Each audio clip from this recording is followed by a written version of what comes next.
जणे उच्च शिक्षिता महिला हेले चाकरी करि नाहंती किंतु परिवार संभाळुछंती आ सबु जंजाल भितरे निजको सामिल करिछंती समाज सेवारे। कोरापुट जिल्लार दुर्गम अंचल लक्ष्मीपुर सेहिठारे स्वामी अवस्थापित अछंती आ संगीता निज परिवार कथा बुझी सारी प्रतिदिन किछि ना किछि समाज कल्याण कार्य लागि पड़ती। संगीता मिश्र घर तांकर बलांगीर जिल्लारे, शिक्षागत योग्यता बीए बीडी, जणे सुगृहिणी, परिवार कहिले स्वामी स्त्री और दुई संतान, गोटे पुओ और गोटे झियो। संगीता सकाळु उठी परिवार पाई सबु कार्य जेमिति कि घर झाड़ू मारिबाठु आरंभ करी रोसई बास आदि सबु करंती। स्वामी और दुई पिलांको काम सारी सेमानंकु स्कूल छाड़िबा परे बाहरी पड़न्ते समाज सेवारे। निज स्कूटी धरी लक्ष्मीपुर ब्लॉक रो किछि गाँ को माड़ी जाती, गाँ रो गरीब लोक मानंकु सहाय्य करंती, काहाकु लुगापटा तो काहाकु खाद्य दे थांती। पुणी तांको केतेबेले देखिबाकु मिले पशु पक्षी और बुला गाई गोरुंकु खाइबाकु देबार। खाली सेतिकी नुहे, से बिना दरमारे एठाकार सरस्वती शिशु विद्या मंदिर रे पिलांकु शिक्षादान करुछंती। पुणी विद्यालय चारि पाखरे गछ लगाई ताहार जत्न मध्य नेउछंती। समाज सेवारे तांको खूब आनंद अनुभव हुए बोली संगीता कहिछंती। मो समाज सेवा को एथिपाई आग्रह प्रकाश कली, देखिली जे समाज रे बहुत किछि दुर्नीति आड़कू माने लोक जाउछंती, चिंताधारा रे परिवर्तन होची। छोट छोट छुआ माने को शिक्षा पाइबा कथा, तांको पितामाता को शिक्षा देबा कथा, सेई विषय रे किछिटा धारणा देबा पई मो स्कूल को आसिली। तापरे देखिली हमर नारी समाज आजिकाली बहुत अवहेलित परिस्थिति रे अछंती। जेमति कि गोटे बहु उच्च शिक्षित हेले मध्य से बाहर की तार निज एक्स्ट्रा क्रिएटिविटी को प्रकाश करि पारुनी। गोटे झियो पाठशाठ पढ़ी ताकू किंतु ता बापा माँ स्कोप दे पारु नाहंती। तो सेही सब चिंताधारा को मो परिवर्तन करबा पई आगे एसची।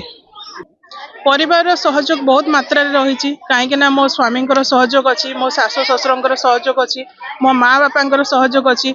आ सबुठ बड़ सहयोग हला मो सासुघर फैमिली, जो माने कि मते बहुत आगको बढ़िया पई स्कोप दउचंती आ मोर आग्रह को आउ द्विगुणित कर दउचंती। नारी माने समाज रे किपरि आगो को बढ़िबे एवं नारी निर्यातना दुष्कर्म आदि किपरि थमिबो ताको नै मध्य चेष्टा जारी रखिछंती संगीता। से कुहंती नारी माने निज बुद्धि बल रे आगो को जाई परिबे ओ किपरि स्वावलंबी होई परिबे ताहाकु नै से उद्यम करूछंती। नारी सचेतनता सह वृक्षरोपण को नै से लोकंकु उत्साहित करिथांती। तेबे एही समाज कल्याण कार्य करिबा पई स्वामी ओ परिवार लोकंक सहयोग रहितिबा संगीता कहिछंती।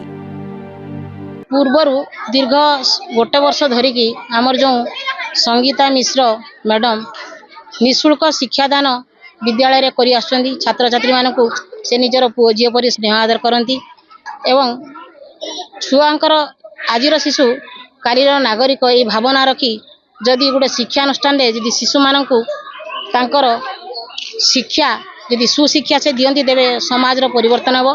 तेणु तांकर से सेवा मनोभाव रखिकी दीर्घ वर्ष धरी आम विद्यालय रे से शिक्षादान करि आछंती। से भल भाव रे भी जानिछंती जे वृक्ष ही जीवन, वृक्ष द्वारा ही आमे आमर परिवेश निर्मल रहिबो। नूतन भाव रे जो गुरुमा आम स्कूल आछंती तांके हमको विज्ञान पढ़ुछंती, तांके जो भाव रे पढ़ुछंती आमे बहुत सहज आउ सरल रे बुझी पारुछु।